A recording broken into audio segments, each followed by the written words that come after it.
대선 이제 13일 앞두고 있습니다. 정치가 연한 정현정 배재대 교수와 집중적으로 얘기 나눠보도록 하겠습니다. 네. 안녕하십니까? 네, 안녕하세요. 문재인 후보, 안철수 전 후보 자택을 찾아갔다는데 문전박대 당한 거예요? 아니면 어떻게 된 거예요? 계속 안철수 전 후보만 나쁜 사람 되는 것 같아요. 네. 사실은 그렇지 않아요. 굉장히 중요한 의미가 있는 회동일 수 있었습니다. 그럼요. 근데 네. 이제 민주당 문재인 후보 측에서 좀 그것을 사전에 충분히 협의를 해서 좋은 회동으로 만들었어야 되는데 단순히 좀 이벤트로 이렇게 생각을 하지 않았는가라고 하는 것이고요. 네. 네. 아마 안철수 전 후보 입장에서는 굉장히 난감했을 것 같습니다. 그러니까 자리에도 없었고 집에도 없었고 또 만날 수도 없는 그런 상황이었는데 그런 약간의 그 언론 플레이적인 그런 어떤 내용들로 비춰져서 네. 지금 상당히 양 전 후보와 문재인 후보가 상당히 좀 신뢰를 갖고 얘기를 좀 많이 나눠야 될 텐데 그렇죠. 이런 사건이 좀 터지면서 실제로는 또 양자 간에 이런 소통의 기회가 좀 소원해지는 거 아닌가 저는 좀 개인적으로 우려하고 있어요. 예. 네. 근데 뭐 일각에서는 10년 전 노무현 정몽준 그때 상황이 다시 연출되는 거 아니냐 뭐 이런 얘기들 또 하고 있어요. 어떻게든 연관을 지으려고 하고 있거든요. 그렇죠. 그러니까 아마 그 방법론을 따른 것 같은데 예. 그 노무현 대통령 전 대통령은 정몽준 그 후보를 당시 후보를 뭐 못 만났죠. 역시 못 만났죠. 마찬가지로. 안 못 만나줬죠. 만났죠. 그래서 오히려 이제 동정표를 좀 받으셨죠. 네. 네. 아마 그것을 문재인 후보 측에서 계획된 계획했다라고 행동이다. 예. 하는 건 전 너무 아닌 것 같고요. 근데 사실 그 동정의 문제를 떠나서 지금 야권의 제1 후보로서의 어떤 네. 자존감 그리고 정말 안철수 전 후보의 도움이 필요하다면 굳이 그런 방식이었어야 했는가라고 하는 거죠. 그리고 또 안철수 전 후보가 안 돕겠다라는 것도 아니었고요. 이미 아시다시피 전 캠프 측에서는 네. 내부에서 방안을 발표하려고 네. 준비를 하고 있는 중이었거든요. 2시에 기자회견 한다고 그렇죠. 그랬었어요. 그래서 예. 그런 측면에서는 오히려 그런 구체적인 방안에 대한 협의가 더 중요하고 그 방안 협의의 결과물로 사실은 양 후보가 우리 유권자들 앞에 나타나서 만나는 모습을 보여주는 것이 네. 좀 더 선거를 돕는 데는 도움이 되는 거 아니었을까. 저는 상식적으로 그렇게 판단하고 있는데 왜 이렇게 절차를 거슬러서 이렇게 급하게 또 협의 없이 이렇게 했는지 이거는 저는 별로 도움이 안 된다 이렇게 보고 네. 있습니다. 그러니까 언론 플레이에 집중하고 있다라고 보시는 거죠. 글쎄요, 진정성은 그렇게밖에는 안 뒤로 하고요. 보여지지 않아요. 이게 중요했다면 사실 저 같으면 그렇게 하지 않았을 것이다. 상식적으로 다 판단을 하시기 때문에 네. 동정표만을 얻기 위해서 그렇게 했다? 그것은 저는 좀 아닌 것 같다. 상황이 좀 그 정도로 그렇게 안철수 녹록치 전 않다. 후보가 필요 네. 없다는 거 아니에요? 그랬었을까요? 그랬었을 수도 있겠다라는 생각이 또 갑자기 드네요. 왜냐하면 이 단일화뿐만 아니라 여러 가지 국면들을 거쳐오면서 예. 이 안철수 후보의 존재가 과연 그 민주통합당의 어떤 의미인가를 저는 충분히 답변을 얻지를 못했어요. 네. 중요하다고는 말로는 이루어지지만 네. 실제로 행동의 과정에서는 굉장히 협의의 문제, 굉장히 문제가 많았었잖아요. 그러니까 그런 측면에서는 온전히 안철수의 후보뿐만 아니라 안철수 후보의 가치를 수용하지 못하는 것이 아닌가라는 생각이 들 정도로 네. 그런 측면에서는 현재로서는 아마 어제 그런 일들이 벌어진 것은 네. 민주통합당 측에서 안철수 전 후보의 지원을 그렇게 절실하게 또 생각지 않고 있다. 라고 하는 것도 또 보여주는 거 아니냐. 저는 개인적으로 또 그렇게 판단을 내리고 있어요. 정말 필요하면 예. 조심스럽게 접근했겠죠. 삼고초려 했겠죠, 네. 그리고. 이제는 홀로서기 하겠다라는 뜻으로 봐도 되는 겁니까? 민주당 측에서? 원래는 홀로서기 했었어야 되죠. 이제는 그 당위적인 거였고.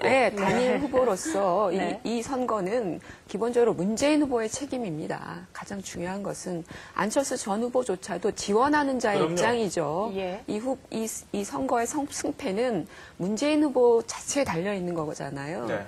그러면 자기의 어떤 야권 후보로서의 자기 주체성이라고 하는 게 필요했었어요. 근데 지금 문재인 후보 같은 경우에는 이 선거 프레임을 만드는 과정도 그렇고 네. 굉장히 수동적이에요. 아니면 말고 뭐 이런 식으로 뭐 노무현 정권의 어떤 그 기본적인 프레임과 이런 여러 가지 정권 교체 프레임도 얼마 전에 또 내놓고 네. 근데 아니면 말고 계속 이런 식으로 하다가 또 안철수 전 후보의 지원이 필요하다고 하니까 또 네. 직자적으로 찾아가서 만나고 뭐 이런 모든 과정들이 어떤 그 소위 야권 후보로서 줏대를 가지고 전략적으로 움직이는 그런 의지적 모습인가 굉장히 상황 논리에 급급하고 네. 뭐 이런 모습들을 보면서 저는 굉장히 그 주체적인 선거를 지금 치르고 있지 못하다.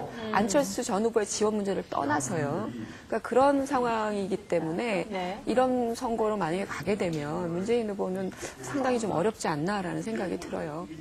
예. 자, 이거 뭐 너무 나가는 건지 모르겠습니다만은 뭐 개인적으로 혹시 이런 가능성에 대해서는 어떨까 생각을 해봤어요. 그 민주통합당이 정권 교체라는 그리고 대통령을 배출해야 된다는 당위적인 목표가 있기는 하지만 서로 지더라도 자기들의 세력 유지, 이른바 친노 세력들이 자생을 위해서 향후 행보를 위해서 안철수 전 후보가 주도권을 가져가는 이런 대선판에 대해서 이제 이걸 포기해야 되겠다.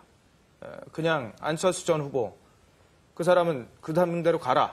친노는 그냥 우리끼리 가겠다. 그리고 향후 모든 주도권 우리가 갖겠다. 이런 판단을 내렸을 가능성에 대해서는 어떻게 보세요? 어떤 세력이든지 선거에서 계속 그 패배하면 존립이 가능한가요? 그러니까 뭐 이번 선거를 통해서 승패와 상관없이 네. 자기 세력 존립 가능하다. 그것은 단기적인 생각이죠. 어떤 세력이 성장하고 계속 존립하려면 최소한 선거에서 몇 번 정도는 승리해야 되는 겁니다. 그게 네. 정치의 현실인 것이죠. 국회의원 배지는 다 달고 그렇습니다. 있잖아요, 친노들이. 그렇지 않죠. 이거는 이제 선거에서 공식적으로 승리하는 세력이다라고 하는 그런 어떤 가치를 갖는 것이 굉장히 중요하거든요. 네. 예. 몇몇 인사들이 배치 달고 있다고 해서 그게 세력으로 존립이 가능합니까? 그러니까 그런 측면에서 보면 만약에 혹시 그런 판단을 내리고 있다면 기본적으로는 굉장히 단기적으로 아주 그 우물안 개구리처럼 네. 상황을 보고 있는 것이다. 어떤 선거이든지 어떤 정치적 국면이든지 본인들의 세력 존립에 필요한 방식으로 네. 이용하는 것은 좀 중요하다고 봅니다. 네. 그러나 이런 방식으로 선거를 포기해 가면서 선거에 무기력증을 느끼도록 하면서까지 존립 가능한 것은 저는 거의 불가능하다고 네. 보고 있습니다. 그렇군요. 네.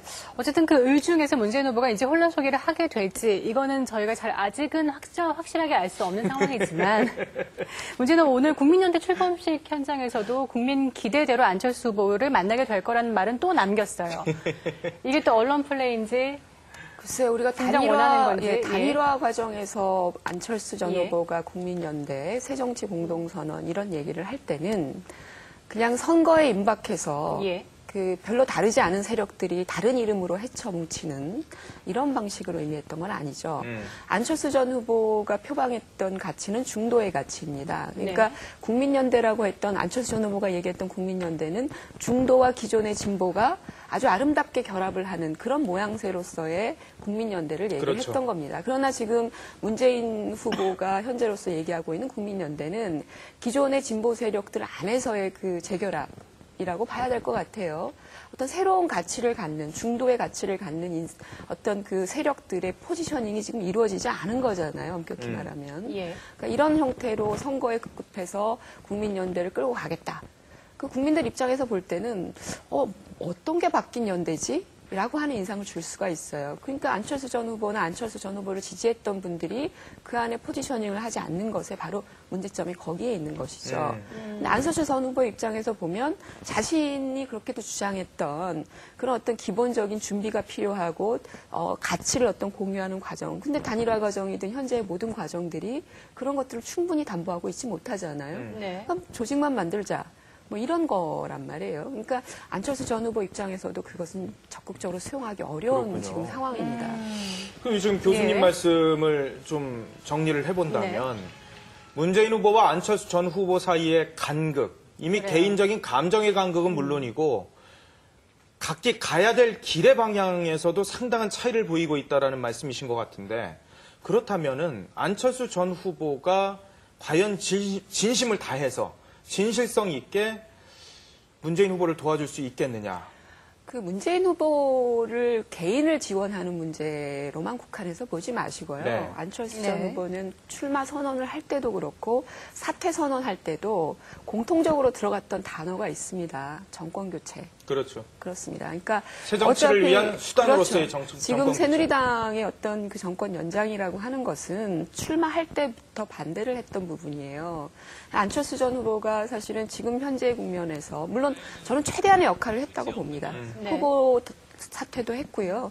그 야권의 어떤 지지율을 40%까지 올리는 그런 어떤 협조자로서 굉장히 역할을 많이 그렇죠. 했죠. 네. 그만큼의 충분한 그 역할을 했음에도 불구하고 마지막에 남아있는 내용들은 정권 교체를 어떻게든 가능하도록 하도록 하기 위한 스스로의 역할이 남아있는 거예요.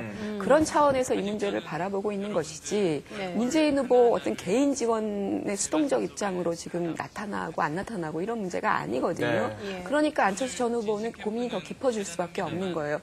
상황은 지금 문재인 후보 캠프 측의 여러 가지 상황적, 운동적 논리들과 네. 이 정권 교체의 목적이라고 하는 것이 지금 같이 가고 있지 않을 수도 있다라고 판단을 내릴 수 있는 거 아니에요? 네. 그러니까 그렇기 때문에 그런 상황에서 어떤 타이밍에 본인의 역할이 거기에 맞춰서 나가야 되는 것인가 이거에 대한 고민이 있기 때문에 저는 고민이 더 깊으시겠어요. 깊다라고 생각이 듭니다. 예, 자, 안철수 후보가 어떻게 할지 참 궁금하긴 하거든요. 일단 여기서요, 안철수 효과 얼마나 반영이 될 것인지 여론조사 결과가 좀 있어요. 한번 그럴까요? 살펴보고 얘기 예. 나눠보도록 하겠습니다.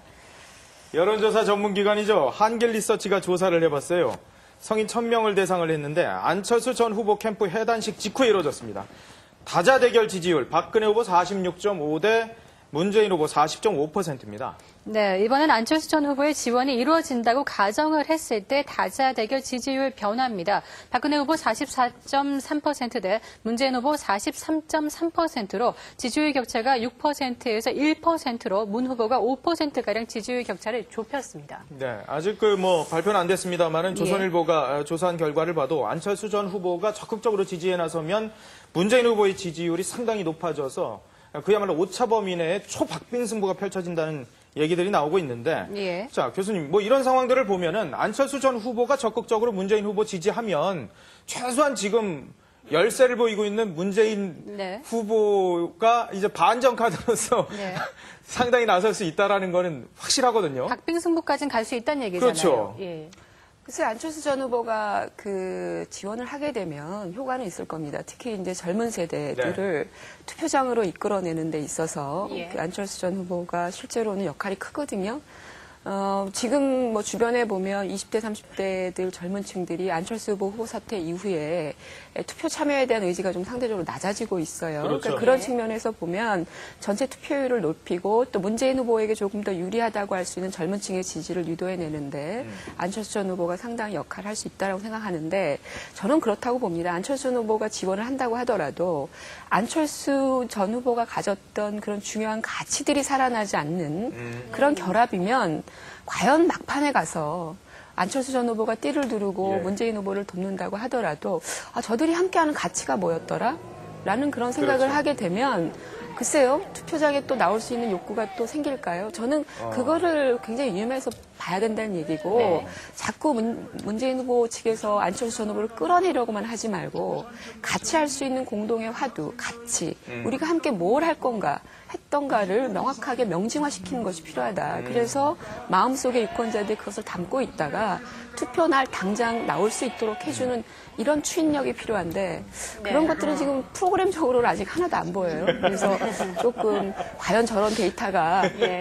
과연 현실화될 수 있을까 저는 그렇게 보고 있습니다. 예, 교수님 그 안철수의 생각을 함께 하셨던 분이잖아요. 네. 안철수 전 후보가 지금 이메일로 전방위 의견을 수렴 중이라는 얘기들도 나오고 있고 여러 가지 얘기들이 나오고 있는데 안 전 후보가 어떤 선택할 거라고 예상을 하세요? 어떤 선택 지원할 거라고 저는 생각을 합니다. 어느 정도의 네. 지원 수위라고 생각하세요? 근데요, 그게 이제 아까 제가 말씀드린 것처럼 여러 가지 판단이 필요한 거라고 생각이 되고요. 안철수 전 후보가 문재인 민주통합당 후보의 사실은 당원이거나 조직원이 아니잖아요. 그럼요. 네. 그건 안철수 전 후보도 정치인으로서 여러 가지 미래적 관점에서 이 문제를 바라봐야 되고요. 다만 아까 제가 말씀드린 것처럼 정권 교체를 하기 위한 자신의 명분, 이걸 어떤 방식으로 현재 타이밍에 내서 효과적으로 할 건가, 네. 안철수스러운 건 뭔가라고 하는 거에 대한 고민이 있는 거예요. 그렇다면 제가 볼 때는 가장 첫 번째 해야 될 부분들은 지지자들을 직접 만나야 될 거라고 생각이 됩니다. 현장을 다니면서 예. 만나서 이 정권 교체가 갖는 의미가 뭐고 투표장에는 왜 나가야 되는지 이런 것들을 통해서 젊은 사람들과 또는 자기를 지지했던 사람들이 문재인 후보 쪽으로 포지셔닝을 할 수 있는 환경을 만들어주는 게 필요한 거예요. 네. 둘이 같이 했던 가치가 있으면 공개적으로 불특정 다수를 대상으로 나타나면 되죠. 근데 아까 제가 말씀드린 그게 없잖아요. 그러면 나타나서 띠만 두르고 서 있나요?